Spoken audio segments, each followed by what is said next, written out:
Let's use the chain rule now with some logarithmic functions that are a little bit more complicated. Now the long method of the chain rule says, let some complicated part of your function equal u. And that's up to you which part you want to let it equal.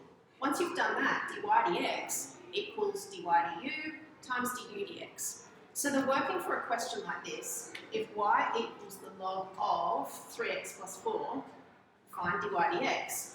The first thing we do is say, well, the complicated part is this 3x plus 4. So let's let the u equal all of that.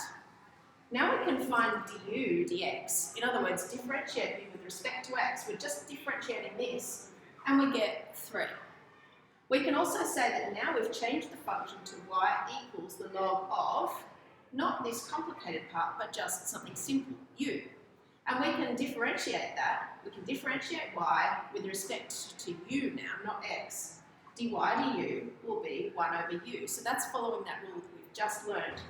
If this was x, it'll be 1 over x, but if it's u, it'll be 1 over u. Now we need to multiply these two parts together, du dx and dy du, to get dy dx. So we have 3 multiplied by 1 over u, but at this point, don't write down u, put in your substitution for what u actually is. That way your answer will have only x's in it and no u's. After all, your question didn't have a u, you just used that.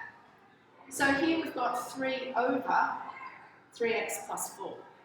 Now, all of that's straightforward and you can do that every time if you like it, but as always with the chain rule, we've got some shortcuts. You'll notice that what we really did here is we took what we had the log of and we put it on the bottom of the fraction.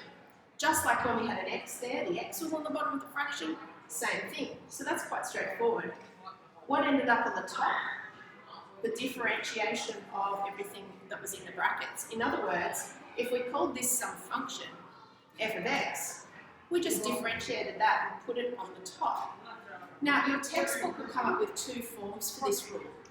And again, we've looked at a form like this before and decided we didn't much like it. Feel free to memorize both. But really, this one only works for functions that have some x's plus some numbers. In other words, functions that are in the form ax plus b. And when we have that ax plus b, we put the ax plus b on the bottom of dy dx, and on the top we just differentiate it and we get an a there.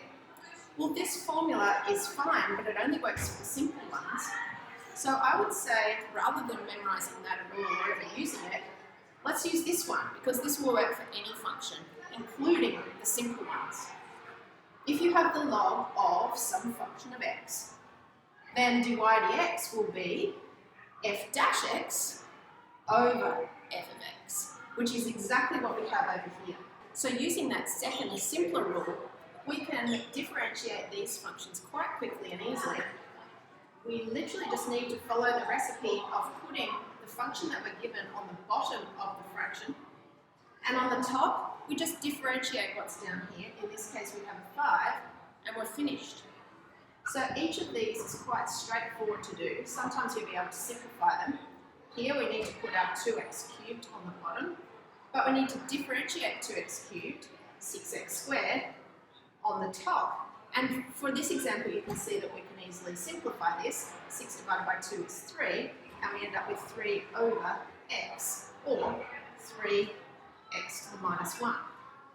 Down here, we put dy dx. We need to put our x squared plus 1 on the bottom, and on the top, we differentiate that to get 2x. So the rule is quite straightforward. And that rule of using f dash x over f of x makes things much quicker and easier than trying to remember 2 different rules.